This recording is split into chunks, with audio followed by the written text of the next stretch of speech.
Bismillahirrahmanirrahim. Saya Walid Effendi Pratama dengan NIM 11720-181 akan mencoba menjawab beberapa pertanyaan dalam sidang komprehensif ini. Yang pertama mengenai apa persamaan antara manajemen pendidikan dan manajemen pendidikan Islam. Persamaan antara manajemen pendidikan dengan manajemen pendidikan Islam adalah sama-sama pengelolaan mengenai pendidikan, di mana penggunaan fungsi-fungsi manajemen dalam pengelolaan pendidikan secara efektif dan efisien untuk mencapai tujuan yang telah ditetapkan. Sedangkan perbedaannya adalah jika manajemen pendidikan berdasarkan pada Undang-Undang Nomor 20 Tahun 2003 tentang Sistem Pendidikan Nasional secara garis besar, namun dalam manajemen pendidikan Islam ini didasari pada Al-Quran dan Sunnah Nabi Sallallahu Alaihi Wasallam. Untuk selanjutnya mengenai komponen-komponen dalam manajemen pendidikan Islam, menurut Mulyasa terdiri dari 7. Yang pertama ada kurikulum atau program pengajaran, yang kedua ada tenaga kependidikan, yang ketiga ada kesiswaan, yang keempat ada pembiayaan atau keuangan, yang kelima ada hubungan antara sekolah dan masyarakat, yang keenam ada sarana dan prasarana pendidikan, dan yang ketujuh adalah adanya layanan khusus dari lembaga terhadap penerima pendidikan. Mengenai jalur, jenjang, dan jenis pendidikan dalam Undang-Undang Nomor 20 Tahun 2003 tentang Sistem Pendidikan Nasional menjelaskan bahwa dalam bab 6 pasal 13 ayat 1, jalur pendidikan terdiri dari pendidikan formal, pendidikan non-formal, dan pendidikan informal.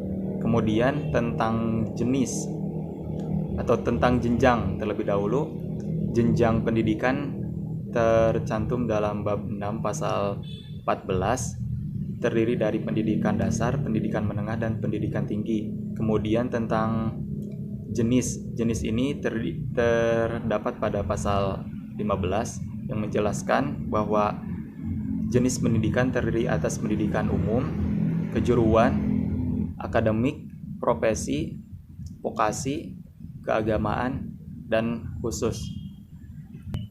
Pengabdian kepada masyarakat. Pengabdian kepada masyarakat ini merupakan salah satu dari 3 tridharma perguruan tinggi. Pengabdian kepada masyarakat ini merupakan pengabdian yang dilakukan oleh mahasiswa terhadap masyarakat, baik itu dengan pemanfaatan ilmu pengetahuan dan teknologi, dari segi kemampuan dia bersosialisasi, terus berdasarkan kejuruannya atau kompetensi yang ia miliki.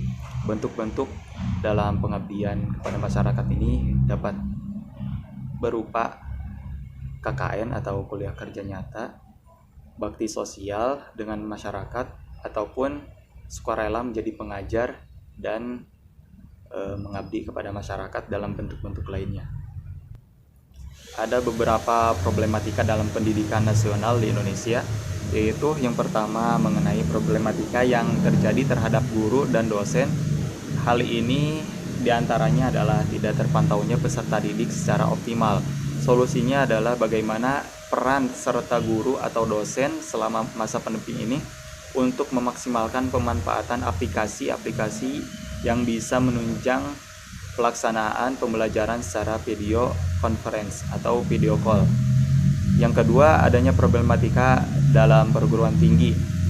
Problematika yang terjadi dalam perguruan tinggi ini adalah bagaimana perguruan tinggi belum sepenuhnya mampu untuk menghasilkan lulusan-lulusan yang berkompeten atau bisa bersaing setelah dirinya atau mahasiswa tersebut lulus dari perguruan tinggi tersebut. Kemudian adanya masalah atau problem mengenai link and match yang terjadi antara kebutuhan industri atau kebutuhan pekerjaan di dunia luar dengan kompetensi atau kejurusanan yang ada di perguruan tinggi. Solusinya adalah adanya link and match yang dilakukan dengan analisa-analisa yang optimal agar pendidikan-pendidikan yang ada di perguruan tinggi dapat atau mampu menyeimbangkan keinginan yang ada di pasar. Yang ketiga adalah problem yang ada dalam 8 standar nasional pendidikan. Salah satunya adalah kesempatan pendidikan yang belum merata. Hal ini merupakan hal yang harus dievaluasi karena bukan hanya standar atau perencanaan kebijakannya saja yang dievaluasi, tetapi pelaksanaannya secara konkret di lapangan. Hal ini mendasari bahwa evaluasi-evaluasi yang terjadi bukan hanya terhadap kebijakan yang dibuat, melainkan terhadap pelaksanaan pendidikan yang dijalankan, apakah hal tersebut sudah optimal atau belum. Yang selanjutnya adalah problem yang ada di pondok pesantren. Problem yang ada di pondok pesantren salah satunya adalah tidak ada keseimbangan antara pendidikan formal dengan pendidikan diniyah atau keagamaan. Karena di beberapa pesantren memungkinkan bahwa pendidikan formal itu atau pendidikan yang seperti pendidikan bahasa asing dikedepankan atau lebih diutamakan dibanding dengan pendidikan diniyah. Hal ini seharusnya harus diseimbangkan antara kebutuhan pendidikan keagamaan dengan pendidikan formal sehingga adanya kesatuan yang utuh dan bisa menghasilkan santri-santri yang berkualitas, baik itu berkualitas dalam pendidikan keduniawian atau keakhiratan begitu. Sedangkan untuk problem mutu pendidikan ini masih rendahnya mutu pendidikan. Rendahnya mutu pendidikan ini menyebabkan ketidakseimbangan antara pendidikan di pedesaan atau tempat-tempat terpencil dengan pendidikan di kota. Hal ini seharusnya menjadi pertimbangan pemerintah untuk mengevaluasi kebijakan-kebijakan seperti tadi, bukan hanya terhadap standar kebijakannya tetapi terhadap pelaksanaannya, dan sebisa mungkin pengalokasian anggaran itu lebih transparan dan lebih ditujukan kepada tempat-tempat terpencil atau tempat-tempat yang lebih membutuhkan pendidikan, sehingga pendidikan yang ada di luar daerah atau desa-desa atau tempat-tempat tertinggal, terjauh dan terdalam dapat dicapai dan diseimbangkan dengan kebutuhan. Jenis atau gaya kepemimpinan pendidikan. Gaya kepemimpinan yang sesuai dengan era milenial atau di era pandemi seperti saat ini menurut saya adalah gaya kepemimpinan situasional. Mengapa demikian? Karena gaya situasional ini berasumsikan bahwa tidak ada satupun gaya kepemimpinan yang pantas atau yang cocok bagi manajer dalam segala kondisi. Nah, dalam gaya situasional ini, gaya kepemimpinan dapat menyesuaikan faktor-faktor seperti faktor pemimpin, pengikut, ataupun peserta didik dan situasi yang ada di saat ini.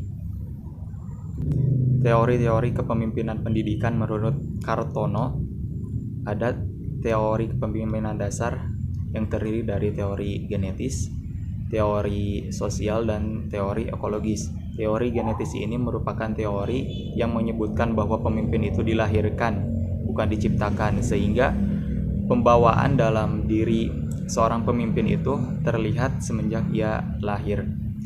Kemudian yang kedua, teori sosial. Teori sosial ini merupakan teori yang menyebutkan bahwa seorang pemimpin itu bukan dilahirkan, namun dibentuk dengan pendidikan atau pelatihan serta pengembangan skill yang ada.